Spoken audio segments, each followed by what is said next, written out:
so give me a break. For some reason, whatever.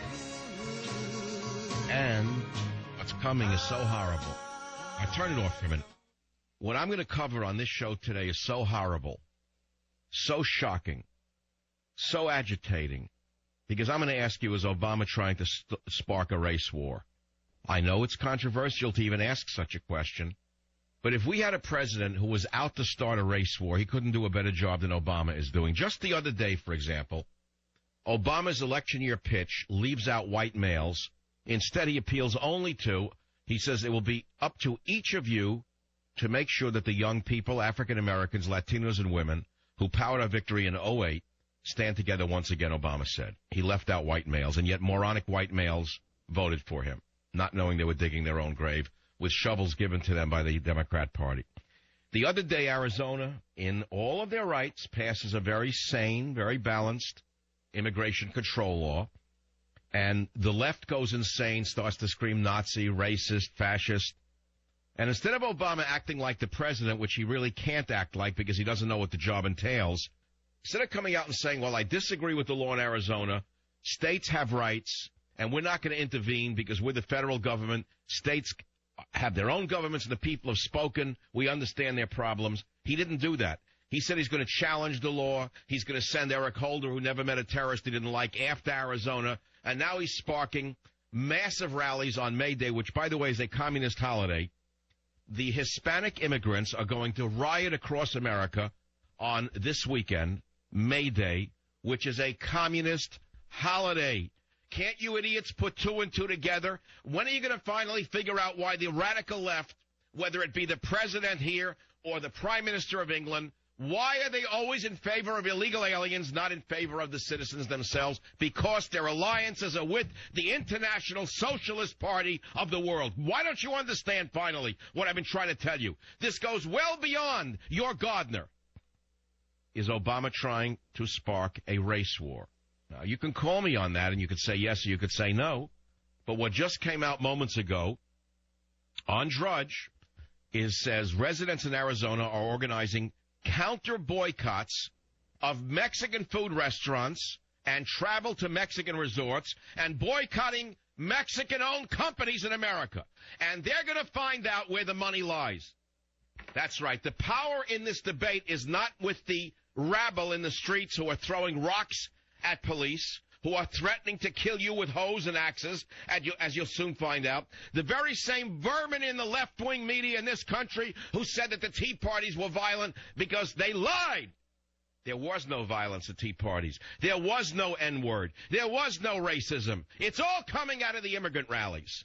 They are the violent racists. The minute anyone in this country legitimately said, enough is enough, you've killed enough, you've run enough drugs, you've ruined our hospitals, you've ruined our schools, suddenly they start screaming Nazi and fascist, and every illegitimate left-wing lawyer comes out saying we'll sue. Every illegitimate left-wing lawyer comes out, we're going to sue, sue, and sue. That's all they know. Now we're going to find out who has the power here.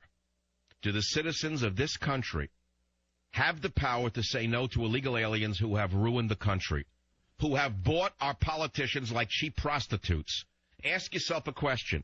How is it that you have arrived in a nation at a time when your politicians do not represent you, but they represent foreign residents, foreign citizens, non-citizens who are stealing your medical care, stealing your legal care, ruining your schools, ruining your hospitals? How is it possible that politicians cannot take your side? How is it possible they're taking the side of non-citizens?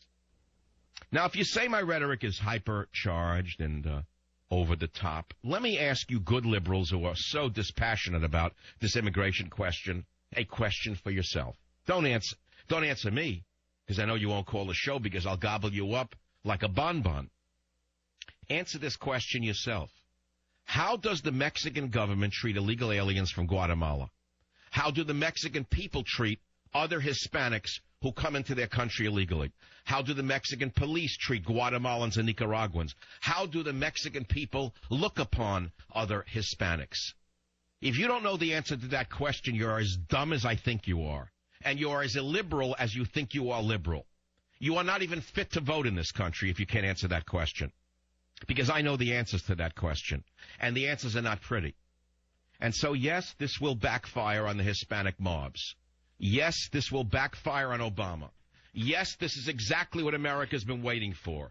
Yes, the rabble in the streets this weekend will turn even the most moderate American against the Hispanic mobs. Yes, this kills immigration reform, meaning amnesty for illegals. Yes, this destroys another centerpiece of Obama's socialist revolution. Yes, this is good news. Yes, the hand of God is behind all of this. And yes, we, the American people, could not have wished for a better spokesman for this illegal mob than Al Sharpton himself. How they, the Hispanics, could have permitted this rabble-rouser, Al Sharpton, to jump in on this debate. Perhaps this man is the most hated man in American history. I do not know anybody in this country, blacks or whites or Hispanic, who have any respect for this man. And yet he jumps out as though he's suddenly of Mexican descent, and he starts screaming racism and this ism and that ism. Well, let me tell you something. They couldn't have had a worse thing happen to them than have Al Sharpton come out and speak for them in those abominable tones that he used the other day. The fact of the matter is, I am so sick and tired of pressing one for English. I do not want to press one for English in my own country. I don't want to go to a motor vehicle bureau where every language is shown and English is only one of the languages. Do you know what an outrage it is to live in San Francisco, where people can vote in 6 to 8 languages? Many of them are not even citizens.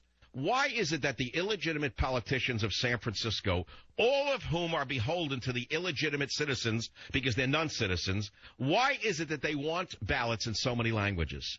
After all, this is a sovereign nation, is it not? Why should the ballots not be in one language, English? And if these people are so anxious to be Americans, why must we pander to them in Arabic, in Mandarin? I can read all of the languages that the ballots are in, but you understand the picture. The reason the ballots are in so many languages is that is how the illegitimate political structure stays in power, which is by bypassing the fed-up voter. So it brings us back to the first question. Why is this all happening now? Why is this all happening now? The Arizona law was passed by the governor. Her poll numbers went through the ceiling. 70% of people in Arizona support the law in Arizona. Now, you can't call them all racist because of that 70%, what percent of them are of Hispanic descent? I don't know, a very high percent, because many people in Arizona are of Hispanic descent. They are fed up with the illegal aliens. Take a look at the pictures of the illegal aliens. And if you think I'm making it up, here is an illegal immigrant saying they will take up their shovels and axes and use them to defeat you and beat you up. Anyone ready for the Tutu Marquettes? Because here they come. Listen to clip 9. We will not stop. We will take up our shovels and our pickaxes and we break the land and make your landscaping and clear toilets and our partners. We will use them against you. Believe that.